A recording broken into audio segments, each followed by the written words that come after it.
सुबाहु खरदूषण को मार के आए हो, बड़े वीर बनते हो, घर में अत्याचार हो रहा है, अनाचार हो रहा है, चुप बैठे हुए हो। कह रहे वलकल्ला वनवास जाऊंगा। मैंने कैसे भाई की पूजा की, कैसे नायक हो। जब तुम कहते हो मेरे बड़े भैया कि मैं अत्याचार सहन नहीं करूंगा, तो अत्याचार तो यही हो रहा है घर में, तो तीर उठाते क्यों नहीं हो। तो राम ने कितनी अद्भुत बात कही। राम कहते किस पर तीर उठाऊं। इस मां पर बचपन में जिसका सपना देख के इसके पास आकर सोया हूं, इस पिता पर जिसने सुबह अपने बाल बनाते समय एक सफेद बाल देखा और उस बाल को देखकर गुरु वशिष्ठ के घर गए और कहा कि अब बस मेरा राज्य समाप्त हुआ, राम को दे दीजिए। या इस भरत पर पाप भी जिसकी सोच की सीमा के बाहर खड़ा होकर प्रणाम करता है कि यहां नहीं जा सकता। किस पर तीर चलाने के लिए बोलता है, बता। राम कहते हैं कि बता मुझे, मैं किसको मारकर पातक लूं, इन तीनों में से किसे मार दूं। और आज समस्या क्या है, मुझे माफ करेंगी हमारी भाभियां, रात को टीवी पे क्या देख रहे हो। एक घर में 3 बहुएं हैं, पूरी रात षड्यंत्र चल रहा है। छोटी वाली ने बड़ी वाली का ऐसा करा, बड़ी वाली ने इसका ऐसा। ये अचानक नहीं हो रहा है। ये क्या सोच रहे हो, आपकी कहानी चल रही है। कहानी तो रामायण की चली थी तो कर्फ्यू लग जाते थे। तुम्हारे हीरे मोती जा चुके, तुम्हारी विद्या जा चुकी, तुम्हारी सारी तकनीक जा चुकी, तुम्हारे लड़के जा चुके, सब जा चुके। तुम्हारे पास एक चीज बची है जिसे छीनने के लिए पागल है पश्चिम, और वो चीज है तुम्हारा परिवार, तुम्हारे संस्कार। अब इस पर डाका डालने की कोशिश है। कोई सीरीज देख लो, उसके 40 मिनट में एक बलात्कार होगा, एक हत्या होगी, एक संस्कृति और कला के ऊपर, भारतीय दर्शन के ऊपर गंदी गंदी गालियां होंगी। ये क्या है, ये धीमे धीमे आपके घरों तक जहर पहुंचाया जा रहा है।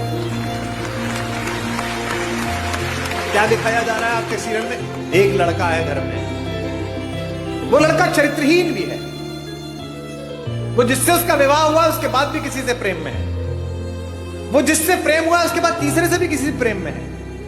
उस परिवार की दोनों महिलाएं उससे विवाह कर चुकी हैं। आप में से किसी ने ऐसा घर कहीं देखा है? ये भारत के घर नहीं है, एक परिवार में भी ये संस्कार नहीं, लेकिन ये डालने की कोशिश की जा रही है कि ये सही है। राम को त्रैलोक्य में सौंदर्य के पहले 5-10 नाम में आने वाली रावण की अनित्य सुंदरी बहन सूर्पनखा प्रस्ताव देती है कि जंगल है, कौन देखेगा, मुझसे प्रेम कर ले, विवाह कर ले, और ये तो वैसे भी बिना माँ बाप के तेरे साथ आई है तो सब निभा लेगी। राम कहते हैं माता मेरा विवाह हो चुका। लक्ष्मण से कहती है, लक्ष्मण भी यही करते हैं, गुस्से में सीता को हानि पहुंचाने की कोशिश करती है और ऐसे में अस्त्र उठता है और उसकी नाक पर चोट लग जाती है, जो रावण के गुस्से का कारण बनी। ये राम है जो जंगल में भी मिले हुए इस अश्लील, अशालीन, असंस्कारी, अपारिवारिक अवसर को ठुकरा देते हैं। और एक रावण है जो पंचकन्याओं में पूजित माता मंदोदरी का पति होने के बावजूद भी सिर्फ इतना सुनकर कि जंगल में 2 लोग घूम रहे हैं, उनकी बीवी बहुत अच्छी है, उसके पीछे लग जाता है। इसीलिए उसके कुल वंश का नाश होता है, सारी पीढ़ियां ध्वस्त हो जाती हैं, सब लोग समाप्त हो जाते हैं। मैं केवल ये सोचता हूं कि अगर मेरे बोलने से 10 लोग, 20 लोग, 50 लोग, 100 लोग भी गुणात्मक परिवर्तन जीवन में हो जाए तो बढ़िया बात हो जाएगी। एक सज्जन ने मुझे चिट्ठी लिख कर दी, ऐसे ही जैसे ये चिट्ठी आई है कि साहब वो मैं कल आया था, आपने राम और भरत के प्रेम के विषय में बताया, और मेरे सगे भाई साहब जो है वह हिम्मतनगर गुजरात में रहते हैं, और मेरा उनसे 25-30 साल से संपत्ति विवाद चल रहा है। ना मैं उनके बच्चों की शादी में गया, ना वो मेरे शादी में आए, पर कल रात सुन के मैं बहुत रोया। अब कल जब आपका कार्यक्रम समाप्त हो जाएगा तो मैंने दोनों बेटों को, बहुओं को लेकर मैं जा रहा हूं हिम्मतनगर, और संपत्ति के और अदालत के सारे कागज लेकर उनके चरणों में रख दूंगा और कह दूंगा भैया जो आप जाने करिए, बस मुझे माफ कर दीजिए, मुझे चरणों में स्थान दीजिए।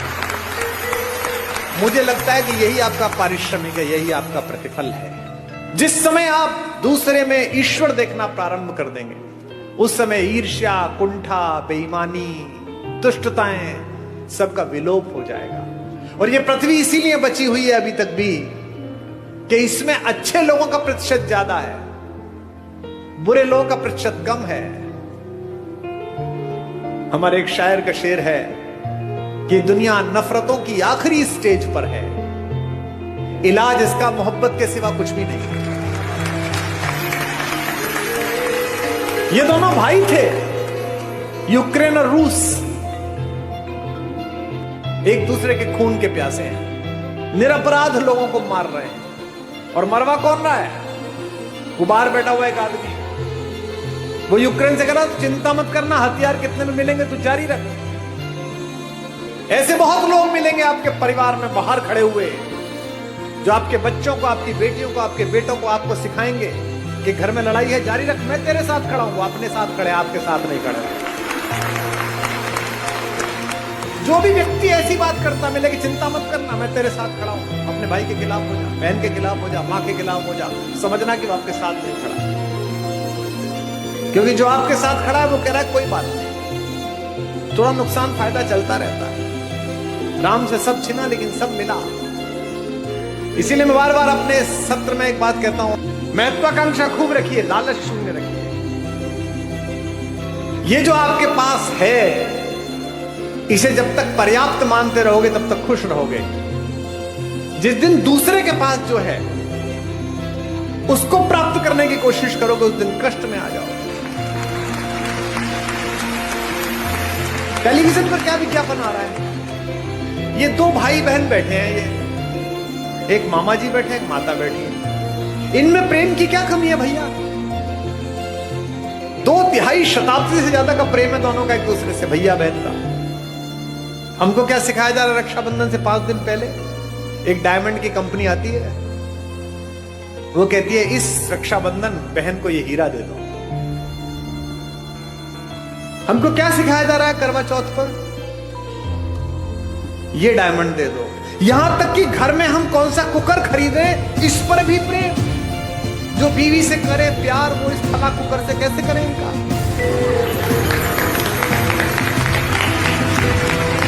यानी जिनके घर में वो कुकर नहीं आता, वो अपनी पत्नी से प्रेम नहीं करते।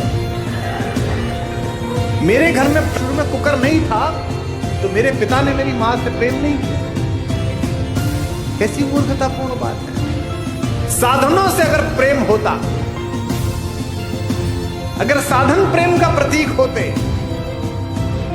तो राम पिछड़ जाते, रावण जीत जाते। मुझसे लोग कहते हैं आगरे में एक सफेद रंग की बिल्डिंग दिखा करके ये प्रेम का प्रतीक है। इसे प्रेम का प्रतीक बताते हो? ये प्रेम का प्रतीक है? अरे प्रेम का सबसे बड़ा प्रतीक तो समुद्र के नीचे इकट्ठे हुए वो पत्थर है जिन पर मेरा राम चल कर गया।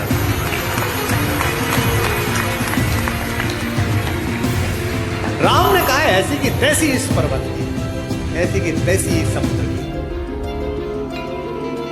अगर मेरी प्रेमिका, मेरी पत्नी के बीच में कोई आया है तो 7 समंदर पार छुपाओ, उसके घर में जाके मार दो। ये प्रेम है, इसे प्यार कहते हैं। प्रेम साधन पर कैसे निर्भर हो गया? महिलाएं एक दूसरे से पूछती हैं इस बार करवा चौथ पे क्या दिलाया, इस बार एनिवर्सरी पे क्या दिलाया। नहीं, उपहार देने चाहिए, लेने चाहिए, अच्छी बात है, पर इससे प्रेम कैसे जस्टिफाई हो रहा है? कोई ज्योतिषी बता सकता है कि इस वाली शादी में इतने कैरेट का हीरा दे दो, इसके बाद तलाक नहीं होगा? बता सकता है? नहीं बता सकता।